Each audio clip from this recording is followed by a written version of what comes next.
사랑하는 성도 여러분, 12월 5일 목요일 아침입니다. 하나님의 은혜와 평강이 함께하기를 축복합니다. 좋아요, 구독 꼭 눌러주세요. 천만 성도 큐티하는 그날까지 함께 달려가도록 하겠습니다.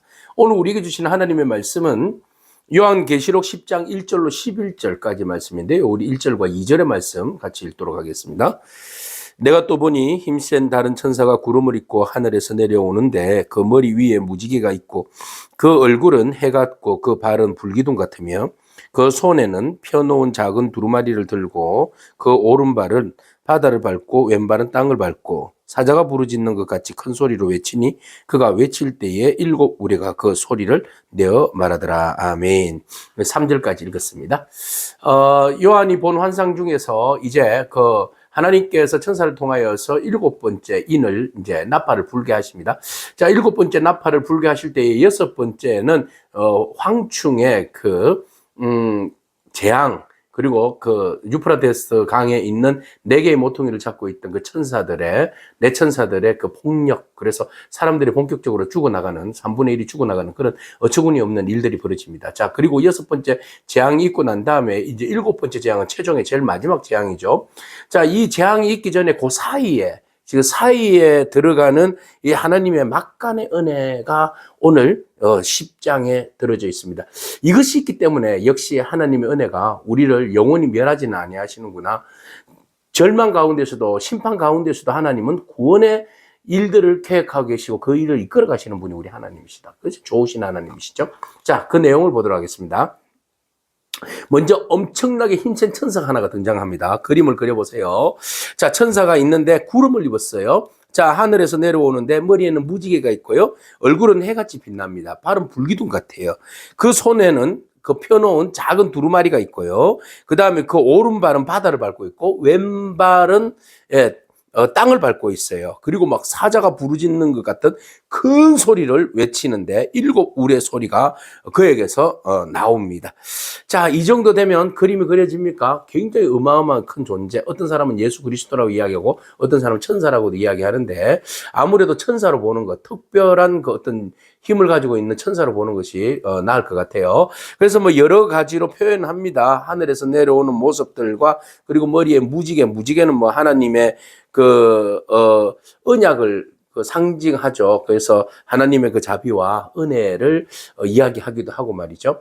자, 다시는 물로 심판하지 않겠다는 그런 무지개의 의미가 있지 않습니까? 그래서 그리스도도 여전히 해같이 빛나지만 천사도 이렇게 하늘에서 내려온 존재들 해같이 빛나는 모습, 그리고 발은 불기둥은 이스라엘 백성들을 출애굽할 때에 하나님께서 그들을 이끌어 가셨던 그런 기둥이지 않습니까? 물기둥과 불기둥, 구름기둥과 불기둥 말이죠. 그래서 이 불기둥은 하나님의 임재를 상징하는 거죠. 그래서 하늘로부터 내려오는 그 근엄한 어떤 힘을 가진 존재가 하나님의 임재, 하나님의 말씀의 임재를 이야기하는 거예요. 그래서 그의 손에는 뭐가 있어요? 편 두루마리예요. 그전에는 인봉되어 있는 두루마리인데 이게 인을 하나씩 뗐기 때문에 이제 펼쳐지잖아요. 그러니까 펼쳐진 이게 두루마리가 되는데 그 두루마리는 뭐예요? 하나님의 말씀이에요. 그죠? 그러니까 오늘 본문에서 우리가 집중해야 볼 것은 천사가 어떻게 생겼냐, 누구냐, 이게 중요한 게 아닙니다. 우리가 무엇을 보든지 간에 그 장에서 주시고자 하는 하나님의 메시지를 봐야 됩니다. 오늘은 두루마리에 있습니다. 두루마리 말씀에 있어요. 말씀에 우리가 집중해서 보기를 원합니다. 그래서 편 두루마리를 펴서 줍니다. 그래서 폈는데 그 천사가 일곱 우레의 말을 막 했어요. 그 일곱 우레의 말이 와 하고 울리니까 요한이 막 그것을 기록하려고 하니까 아니 기록하지 말아라 이렇게 끊어버립니다. 일곱 우레가 한 말을 인봉하고 기록하지 말아라 했어요. 어떤 비밀이 숨어져 있는지는 잘 모르겠습니다. 사람이 또 이거 무엇일 거야 애써 해석할 필요는 없습니다. 감춰진 거 우리가 구태여 알 필요 있습니까? 하나님이 감춰진 건데 이게 신비죠. 비밀이잖아요. 그러니까 우리는 하나님 말씀에 너무 억지로 풀어서 끄집어내서 막 억지를 붙여서 해석하려고 하지 말고 있는 그대로 받아들이면 되잖아요. 감추어진 말씀도 있어요. 하나님 말씀을 무조건 하고 다 보여주고 펼쳐줄 필요는 없는 거 아니겠습니까? 때로는 하나님의 비밀 안에서 그것을 감춰줄 수도 있는 거죠. 우리에게 다 보여줄 필요는 없는 거잖아요. 그래서 우리는 하나님 말씀 앞에 겸손해야죠. 언제나 하나님 말씀 앞에 겸손해야 됩니다. 순종해야 합니다. 그래서 하나님의 말씀이 우리를 어떻게 견인해 가실지 이끌어 가실지 기대함과 또 이끄심에 대하여서 우리가 바라보는 그런 마음들이 필요한 거죠. 소망이 필요한 거죠. 그래서 천사가 적지 말아라, 적지 말아라. 그렇게 이야기를 하는 거예요. 그러면서 그 천사가 내가 본 바다와 땅을 밟고 서 있는 그 천사가 하늘을 향하여서 오른손을 막 들었어요. 그리고 나서는 이제 창조주 하나님을 이야기하는 거예요. 세세토록 살아계신 이곳 하늘과 그 가운데 있는 물건이며 땅과 그 가운데 있는 물건이며 바다와 그 가운데 있는 물건들을 창조하신 이여 하면서 하나님을 쫙 가리키면서 중요한 메시지가 뭐예요? 지체하지 아니하리니. 그래서 맹세하여 이르되 지체하지 않겠다. 뭘 지체하지 않겠다는 거예요? 하나님의 말씀을 성취하겠다는 거죠. 그죠? 지금 계속해서 주시는 것이 하나님의 말씀이에요. 두루마리 펼쳐진 것도 하나님의 말씀이잖아요. 예언의 말씀. 그 예언의 말씀은 우리가 에스겔에서도 보았듯이 심판의 말씀이잖아요. 그죠? 하나님께서 앞으로 심판을 속히 임하리라 하신 그 말씀의 메시지잖아요. 그러니까 그 말씀의 메시지를 어떻게 하겠다는 겁니까? 지체하지 아니하리라. 이 말씀은 어디와 맥을 상통하는가 하면 다니엘서 12장 6절이에요. 그러니까 요한이 본 환상과 말씀과 이 모든 것들은요, 이미 하나님께서 선지자들을 통해서 보여주신 말씀, 그리스도를 통하여서 우리에게 보여주시고 들려주신 말씀, 그것이 이제 요한의 그 계시를 통해서 확인해 주는 겁니다. 그 없는 거, 엉뚱한 거, 없는 것을 만들어내는 거 아니에요. 있는 것을, 말씀하신 것을 정리해서 다시 한 번 더 확인시켜 주는 겁니다. 이게 종말의 마지막 정리 종합판이에요, 요한은. 그래서 다니엘서나 그 요엘서나 에스겔서나 주님께서 말씀하신 종말에 대한 이야기, 이 모든 것들을 주신 말씀을 하나도 버리지 아니하고 그것을 그대로 있는 그대로 동일하게, 그 시대와 지금 이 시대가 동일하게 본 환상을, 계시를 보고 그대로 적용해서 해석해 주는 거죠. 자, 그 다음에 그가 봤을 때에 바로 다니엘서 12장 6절의 천사, 어느 때까지 기다려야 됩니까? 어느 때까지? 그런 말을 해요. 그러니까 그 말씀이 그대로 이어져서 지체하지 아니하라. 이제 어느 때까지 기다리는 것이 아니라 이제는 진행하리라. 종말을, 이제 마지막 심판을 이제 막 진행하리라. 일곱째 나팔 곧 진행하리라 이 말이에요. 그러니까 이제 일곱째 나팔 불면 끝나는 겁니다. 모든 것이 기회는 없어요. 돌이킬 기회는 없어요. 일곱째 나팔 불기 전에 마지막 기회가 있는 거죠. 그래서 지금 은혜의 짜투리, 그 막간의 은혜를 지금 집어넣은 거예요. 그 사이에 그 하나님의 침묵, 뭐 우리 이런 거 봤잖아요, 그죠? 그 사이에 여섯 번째와 일곱 번째 재앙의 나팔 소리가 울리기 전에 우리가 어떤 태도를 취해야 할 것인가? 라는 거예요. 그래서 일곱째 천사가 소리를 내는 날, 짜자잔. 일곱째 천사가 소리를 내는 날은 우리에게는 정말 좋아요. 예수 믿는 우리들에게는 오히려 그날이 무슨 날이에요? 구원의 완성이에요. 재림하는 날, 새하늘과 새 땅이 임하는 날, 우리가 하나님의 보좌 앞에서 그 변화된 세마포 옷을 입고 예배하는 날, 모든 성도가 핍박받은 성도가 구원받는 날, 즐거운 날, 이게 마지막 주님 오시는 그날이에요. 그죠? 천사가 소리내는 날, 마지막 날 아니겠어요? 그런데 사탄과 그의 추종자들은 불못에 빠지는 날, 영원히 심판받는 날이에요. 확연히 갈라지는 날입니다. 확연히 갈라지는 날이에요. 이때가 도래하면 이미 이제 돌이키려고 해도 돌이킬 수 없어요. 끝나는 겁니다. 그래서 천사가 소리내는 날 그의 나팔을 불려고 딱 준비를 빠바밤 하려 할 때에 하나님이 그 종 선지자들에게 전하신 복음과 같이 하나님의 그 비밀이 이루어지리라 하더라. 그랬어요. 이거 심판이 이루기 전에 하나님께서 하신 모든 말씀들, 예수 그리스도를 통해서 복음 안에서 주어진 말씀들, 주님 재림하시는 그 날, 그죠? 그래서 우리는 공중권세, 공중의 들림을 받고 영광을 받고 구원을 받고 위로를 받고 하는 모든 일련의 과정이 마지막 심판 때의 나팔 소리가 딱 이루기 전에, 예, 우리에게 성취되리라. 이게 말씀의 예언의 성취 아니겠습니까? 그래서 우리는 하나님 주시는 말씀은 반드시 예언의 말씀은 이루어 주신다. 이 선지자들을 통하여서 복음을 통하여서 주신 말씀은 반드시 그 비밀은 이루어진다. 이 비밀이 뭔데요?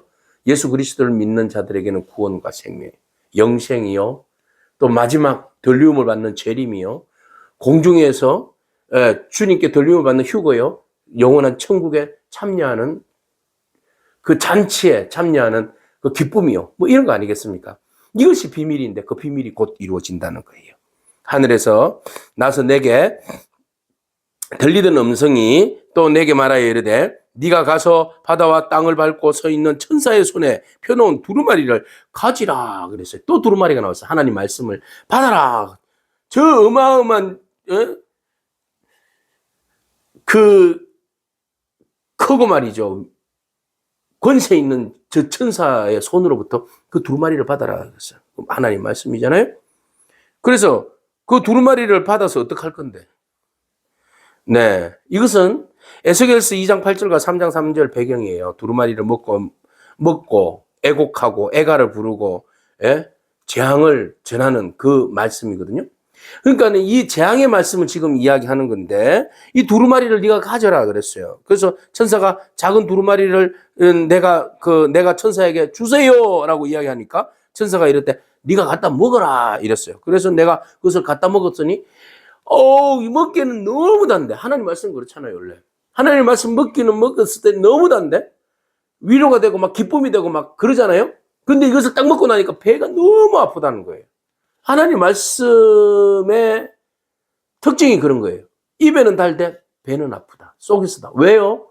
하나님 말씀을 소화시키고 그 말씀을 순종하고 살려고 하니 그것이 얼마나 여러분 고달픔이 힘듭니까? 인내해야 되고 그것으로 인해서 고난당하고 억압받고 이 힘든 시간들을 우리 이겨내야 되잖아요. 그죠? 하나님 말씀이 그냥 있는 거 아닙니다. 입에 달다고 몸속에도 다 단 게 아니잖아요. 몸속에 들어가서 이게 우리의 세포가 되고 살이 되려면 얼마나 우리가 그 안에서 믿음으로 경주하고 싸우고 버티고 이겨내야 되는 그 과정들이 얼마나 쓰겠어요. 그게 하나님 말씀 아니겠습니까? 그래서 갖다 먹으라 내 배에는 쓰나 내 입에는 꿀같이 달이라 그랬어요. 그래서 천사가 손에 작은 두루마리를 갖다 주니까 내가 먹어버렸는데 내 입에서 꿀같이 다나 먹은 후에는 내 배에서 쓰게 되더라 그랬어요. 하나님 말씀의 역사입니다. 하나님 말씀 꿀송이같이 달죠. 네, 그것을 먹었을 때에 그것이 우리 안에 소화되어지고 이게 적용할 때에 그 말씀을 실천하려고 하니까 너무 진땀을 흘릴 수밖에 없는 그죠? 그것이 생명 있는 하나님 말씀이에요. 말씀은 듣는 것으로 만족해서는 안 됩니다, 여러분. 말씀을 들었으면 소화시켜서 우리의 삶으로 드러내야 되는 거죠. 그래서 여기에서 두루마리를 먹으라 했을 때 그 먹었는데 그러면은 그 먹음으로 인해서 어떤 부담감이 있는 거예요? 심판에 대한 부담감이 있는 거잖아요. 지금 곧 7번째 나팔을 불 때면 모든 것이 끝나는데 세상 사람들을 향하여서 어떻게 해요? 마지막 시간 타임이잖아요. 예? 이 골든 타임을 지금 요한에게 보여주면서 빨리 전해라 이 말씀 아니겠습니까? 이 말씀을 듣고 네가 좋은데 네가 네 입으로 먹었을 때 단데 그 단 것을 어떻게 하겠냐는 거죠. 같이 전해야지. 네가 속을 알아야지. 그죠? 쓴 맛을 느껴야지. 그래서 고통당하는 자들에 대한 마음, 증거해야 될 그 심적, 영적 부담감 이런 거 가지라는 거 아니겠습니까?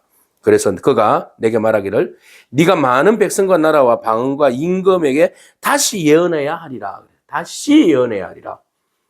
그전에는 예언의 말씀이 있었잖아요. 이미 그 예언의 말씀이 뭐예요? 에스겔에서 이야기하듯이 애가, 그죠? 그리고 애곡, 심판의 메시지잖아요.